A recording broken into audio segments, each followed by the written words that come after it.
Assalamualaikum warahmatullahi wabarakatuh. Sahabat Karnus dimanapun teman-teman berada. Alhamdulillah kita berjumpa lagi di kajian Karnus spesial Ramadan di hari ini. Gitu ya. Kita sudah melewati beberapa topik dan semakin menarik ya teman-teman. Gitu ya. Kalau kita mempelajari ilmu Allah itu tidak akan ada habisnya. Dan semakin kita belajar, semakin kita paham, semakin kita tunduk, kita semakin bersyukur di hadirat Allah Subhanahu wa taala.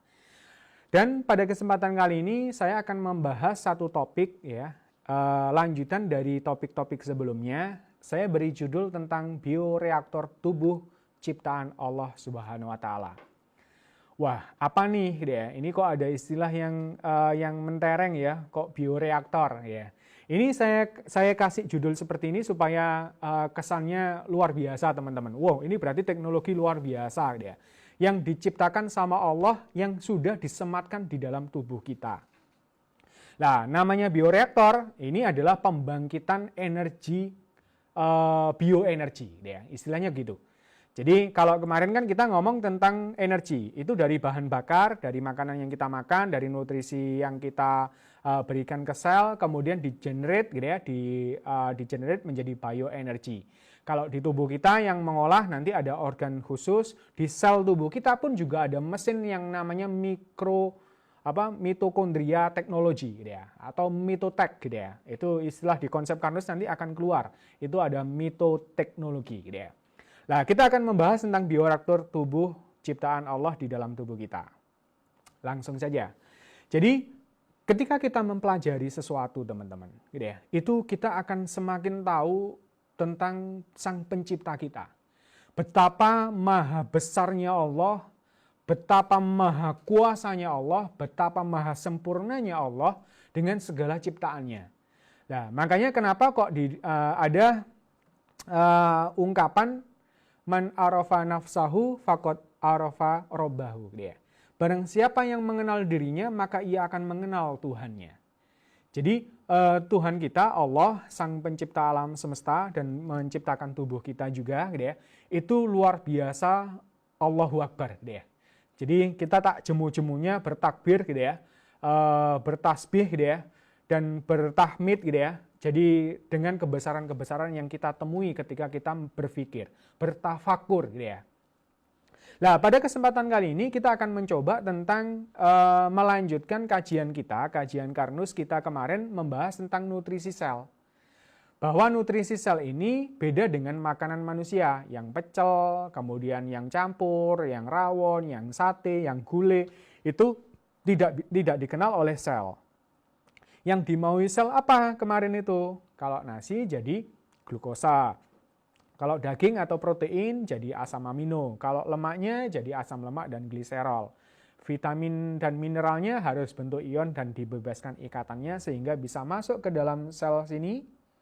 Membran-membran sel. Jadi sel itu juga punya mulut teman-teman. Itu namanya membran dan itu spesifik. Kalau makanannya nggak kecil teman-teman atau istilahnya monomer gitu ya. Nggak bisa masuk dia. Yang bisa masuk air karena dia difusi osmosis gitu ya. Kemudian mineral juga bisa langsung masuk. Tapi yang namanya trigliserid gitu ya, itu harus bentuk monomer, harus dipecah gitu ya. Yang mecah siapa? Nanti akan kita bahas lebih detail gitu ya. Tapi ini saya akan mencoba membahas lebih generalnya dulu teman-teman. Karena makanan yang kita makan itu adalah makanan yang di alam tubuh makro kita ya, maka dia harus dipecah menjadi tadi unsur-unsur yang bisa masuk ke dalam sel. Nah, organ yang ditugasi oleh Allah sebagai bioreaktor di dalam tubuh kita itu adalah lambung. Ini di sistem pencernaan ya. Kalau sistem pencernaan kan dari mulut, kemudian masuk kerongkongan, kemudian ke lambung gitu ya.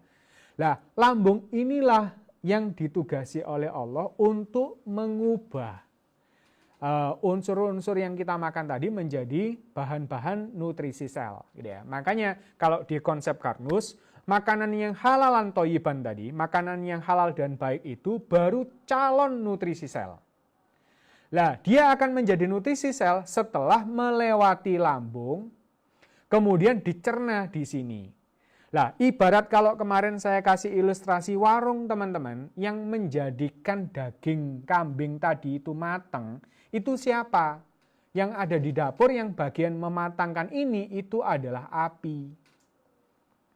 Ya, kalau di dalam lambung, Allah sudah menyematkan senyawa penting yang disebut dengan asam lambung. Atau kalau istilah medisnya atau biologinya dulu itu adalah HCl. Gitu ya. HCl ini adalah asam klorida gitu ya, yang ada di dalam lambung, dan ini teman-teman sifatnya asam pekat. Lebih pekat daripada H2SO4. Nah, H2SO4 itu apa? Air aki teman-teman. Saya yakin teman-teman tahu ya air aki ya. Air aki ini dia juga asam, tapi jauh lebih berkali-kali lipat asamnya HCl. Karena apa? Karena Allah memberikan jam, memberikan time, waktu ya, kepada si lambung ini untuk mencerna makanan dalam satu batch. Jadi di lambung kita itu sebenarnya seperti industri teman-teman. Jadi ada mesin yang namanya lambung yang sudah dilengkapi dengan asam lambung ini, dikasih waktu oleh Allah itu biasanya antara 3 sampai 4 jam. Ada yang sampai 5 jam ya, tergantung ini ya kondisi lambung dan jumlah makanannya. Karena luar biasa ya, otak kita itu akan merespon ketika misalnya kita melihat makanan atau kita memasukkan makanan ke dalam tubuh kita, langsung otak itu memerintahkan lambung untuk mensekresi HCl. Dan ini jumlahnya akan disesuaikan dengan jumlah makanan. Makanya sekali lagi jangan menipu.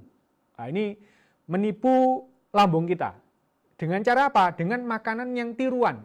Jadi aromanya itu aroma duren teman-teman. Tapi ternyata ketika masuk bukan duren. Cuman cairan minuman berasa duren. Atau tadi mie instan yang rasa ayam. Otak kita itu ya, otak kita deteksinya itu ayam betulan teman-teman. Akhirnya disuruh si lambung ini mensekresi lambung cukup banyak. Karena ini ada ayam nih masuk, ternyata tidak ada ayamnya. Nah ini juga pengaruh teman-teman. Kedoliman kita menipu diri kita sendiri dengan tadi makanan-makanan tiruan, namanya saja tapi bukan senyatanya gitu ya. Itu membuat stabilitas dari asam lambung kita itu tidak stabil.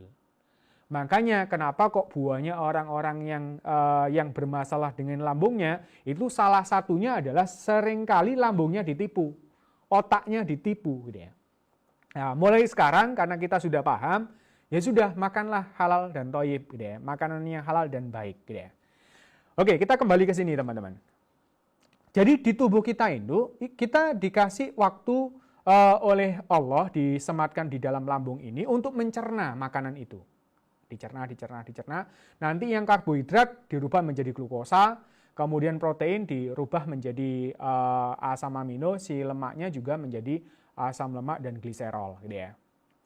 Nah, itu semua teman-teman bisa berjalan dengan baik ketika lambung itu memiliki asam lambung yang cukup ya. Ingat ya, sama saja seperti tadi ya, sate itu akan matang ketika ya, satenya ini dibakar dengan api yang cukup. Kalau apinya kurang ya nggak matang. Makanya kenapa ketika kita makan, kemudian asam lambung kita tidak cukup, ya akhirnya keluarlah menjadi feses. Jadi yang nanti diserap di pembuluh darah ya, itu juga semakin sedikit gitu ya. Ingat ya, ini. Nah, makanya kalau makan yang baik teman-teman, makanya kalau kita puasa ini sebenarnya kita diajarkan secara tidak langsung untuk proses produksi nutrisi sel itu dengan metode batch. Metode batch itu gini, jadi udah masukkan satu paket makanan, jeret. Nanti tunggu 3-4 jam atau 5 jam gitu ya. Biasanya kalau kita sebelum Ramadan itu kan jam 8 sarapan, jam 12 makan siang, kemudian nanti jam 18 mungkin habis maghrib kita makan malam gitu ya. Itu ada jedanya. Nah, makan yang tidak baik itu makan terus-terusan teman-teman. Ini salah satu juga yang diangkat di konsep Karnus, mungkin beberapa pendekar ya, pendekar Nusantara juga masih belum pernah dengar ini. Kalau kita jam 8 makan ya, terus belum dicerna dengan baik. Terus kita masukkan makanan lagi, gitu ya, sejam kemudian, apalagi makannya ngemil terus, itu membuat metabolisme di dalam pencernaan itu tidak berjalan dengan baik. Kenapa? Karena di dalam lambung ini ada satu enzim. Enzim ini dia akan bekerja dengan baik, pepsin ya, pepsinogen gitu ya. Itu untuk mencerna protein ya. Itu menjadi asam amino, itu ketika asam lambungnya sudah banyak dipakai untuk mencerna karbohidrat dan lainnya. Dia semakin aktif. Jadi semakin pH-nya ini ya, semakin aktif untuk mencerna protein itu, gitu ya. Makanya kita butuh batch gitu ya. Jangan makan terus gitu ya. Makan itu ada waktunya. Nah, di bulan puasa ini kita mencoba untuk mengkondisikan lambung kita. Ya sudah, habis sahur, kemudian istirahat gitu ya. Terus nanti berbuka gitu ya. Nah, itu bisa membantu proses pencernaan makanan kita menjadi lebih optimal. Oke, kita lanjut dengan siklus nutrisi dan energi di dalam tubuh. Ini saya ibaratkan tadi ya, masakan pecel itu sebenarnya juga komponennya sudah cukup lengkap ya, karena di sini ada nasinya, karbohidrat. Kemudian ada dagingnya ini protein, apalagi kalau ditambah telur, tambah tempe. Lah, di konsep Kanus kalau bisa teman-teman itu makan protein itu dari hewani dan juga tumbuhan gitu ya, dari tumbuhan dan dari hewan gitu ya. Karena protein makanya sunnahnya itu kalau kita makan itu kalau bisa makan semuanya. Karena setiap protein itu punya karakteristik berbeda-beda. Semakin banyak protein yang kita makan semakin baik untuk tubuh kita gitu ya. Nah, termasuk ada lemak. Lemak dari mana? Dari misalnya bumbu kacang atau mungkin peyeknya juga ada kacangnya ya.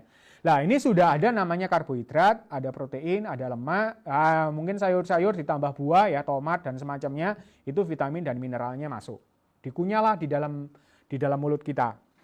Jadi di mulut kita Allah sudah membuatkan satu mekanisme yang namanya gigi dan lidah ya untuk mencerna, memotong kecil-kecil. Jadi ini ibaratnya pabrik nih teman-teman. Mulai bahan masuk jebret gitu ya, itu sudah dipotong kecil-kecil. Kemudian di sini juga ada enzim ptialin namanya, sudah mulai membantu reaksi kimiawinya gitu ya. Tapi enggak banyak teman-teman. Nah, makanya kenapa kalau kita makan nasi, kalau dikecap lama, itu biasanya rasanya manis. Itu berarti sudah mulai dari karbohidratnya itu sudah ada yang terpecah menjadi glukosa. Nah, makanya rasanya manis. Kemudian dia akan lanjut masuklah ke dalam lambung. Nah, tadi kita sudah tahu bahwa lambung kita adalah bioreaktor. Dia di sini ini tugas yang sangat-sangat penting dalam proses pencernaan. Karena apa? Asam amino dari protein ini itu dipecahnya hanya di lambung.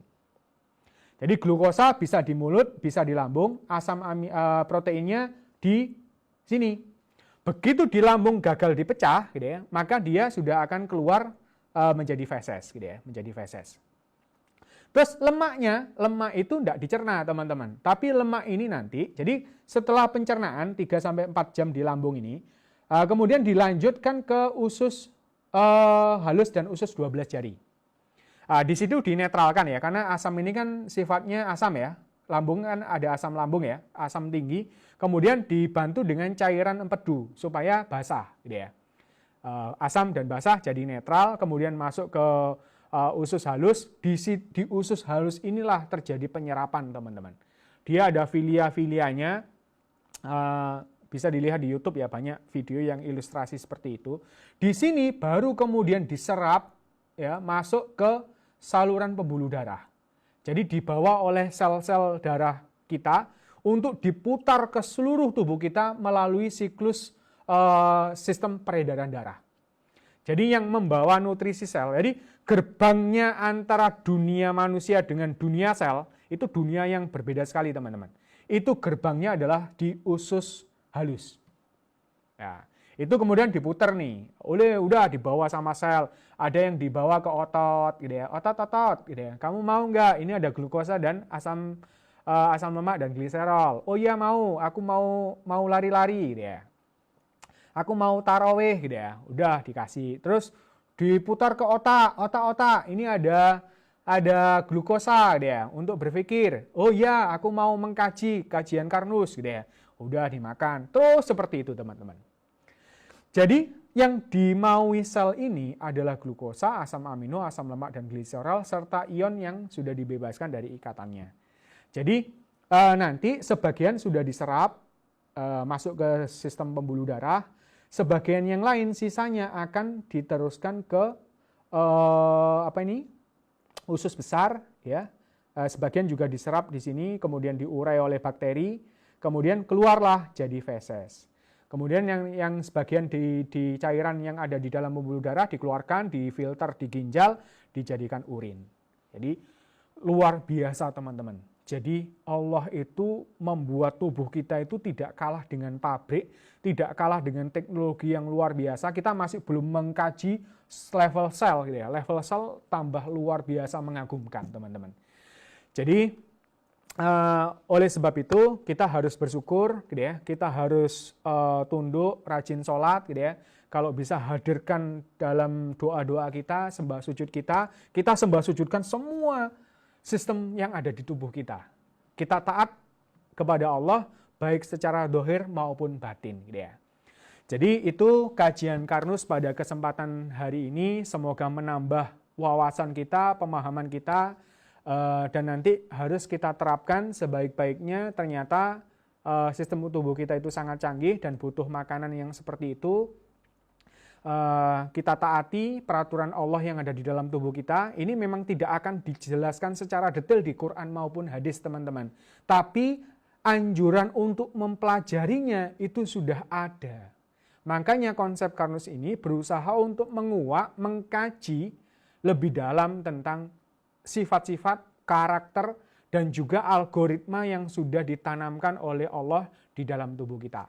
Kalau kita taat, insya Allah tubuh kita akan sehat. Kalau kita nggak taat, kita dolim, insya Allah sel-sel tubuh kita itu akan mengalami kematian, kerusakan, bahkan metabolisme di dalam sistem-sistem ini, baik sistem pencernaan maupun sistem pembuluh darah, itu akan kacau, dan itu yang akan terjadi adalah kerusakan di dalam tubuh kita, yang kita sebut biasanya sakit dan penyakit. Demikian, semoga bermanfaat. Semoga pelajaran konsep Karnus dan kajian Karnus spesial Ramadan ini semakin membuat kita berilmu dan semakin mencerdaskan kita untuk hidup sehat sesuai dengan algoritma Sang Pencipta. Terima kasih. Billahi wal taufiq wal hidayah. Assalamualaikum warahmatullahi wabarakatuh.